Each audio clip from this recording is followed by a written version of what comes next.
Mrs. Brooks here. Hi, guys. Let's talk about portraits today. Portraits are just a representation of a person, animal, or a group in which the faces are the main theme of the work. So, when you think of like some of the most famous paintings, just think of them in your head, shout them out if you want. Let's talk about the top three. Top three, Mona Lisa, of course. Leonardo da Vinci painted Mona Lisa. She's famous and so coy. Girl with a Pearl Earring is Johannes Vermeer. Also just a famous painting. And then Andy Warhol did a Marilyn Monroe portrait, this like pop art style, which you probably have seen before. Another notable mention, I think, is American Gothic that by Grant Wood. This one, as well as Mona Lisa, has just been done over and over again, redone, and that's how you know it's really famous because everybody copies it and makes it into their own. Kind of cool.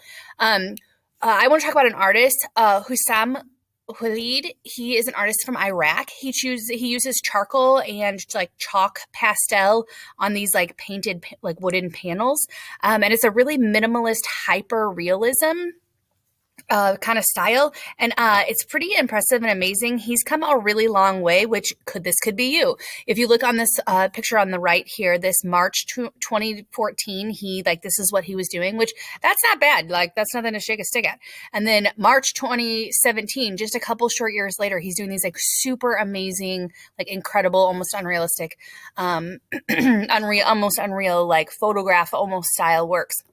So cool. So when you think of portraits, you probably think traditionally of, just realism looking pencil portraits, maybe colored pencil. And that's really cool. There's also some really amazing, like hyper realism works that are just incredible that look like photographs, but really that's just somebody with a pencil and a blending stump and probably a little bit of a brush maybe doing these. They're amazing, but they don't have to be that. They could be whatever you want them to be, as long as it's got the face in there, right? So this can be made out of words.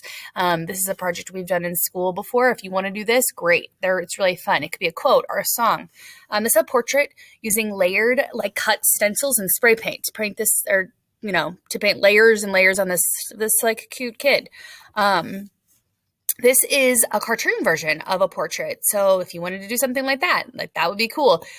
You can take these into a photograph of yourself or somebody famous and use a photo manipulating website and look and see what that is. And and use an app or a, filter, that's the kid stuff, teenager stuff, filters and stuff.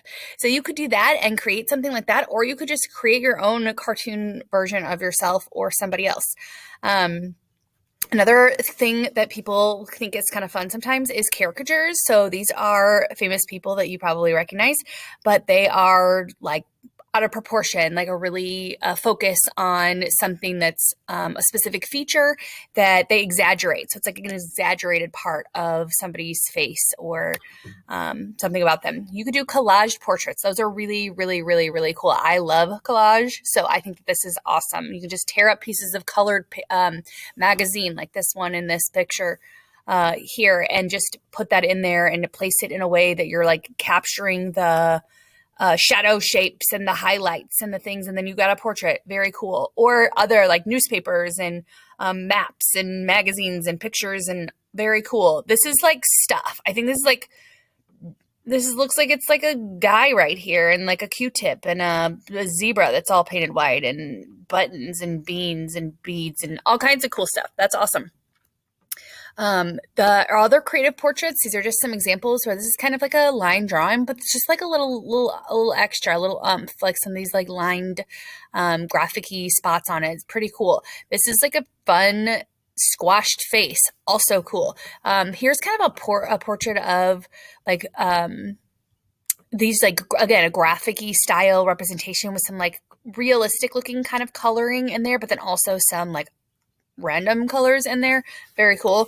There's some other ones. Like I think it's kind of interesting, an idea of doing like a partial portraits where like partially they are done. And then there's like some elements that kind of go off the page. They don't look super refined, but there's still unity and really cool things happening in these. So that's a cool idea too. Here are some of animals. Everybody likes animals. Well, not everybody, but the people who like them really like them. And then there's high school. This is a high school student artwork from a high school that I gather some information and talk to the teacher about. This is this self-portrait of this guy, but he really likes these, like, this is what he draws, these comics and these cartoons and things like that. And he just puts that in there in the spots of it that make up his face. So you could do something like that. There is some Festus High School student artwork that is pretty awesome. Word portraits and realism looking portraits and that like filtered realism looking there. And then this is like a blind contour portrait. We did that in class. So fun. And then he just added some value to it. And I love this portrait. It's one of my favorites of all time for my students. And then here's some more that are really cool. One thing to think about too when you're deciding what kind of portrait to do is like the style of what you want to create, but also like how you want to show that. Do you want to crop it really small and just get like a small portion of the face where you're zoomed in really close and it's cropped like this? Or do you want to do like these forced perspective drawings are kind of cool. Side profiles. It doesn't always have to be just like a straight on shot. Sometimes the best ones are a little bit more interesting. So happy creating, and I can't wait to see your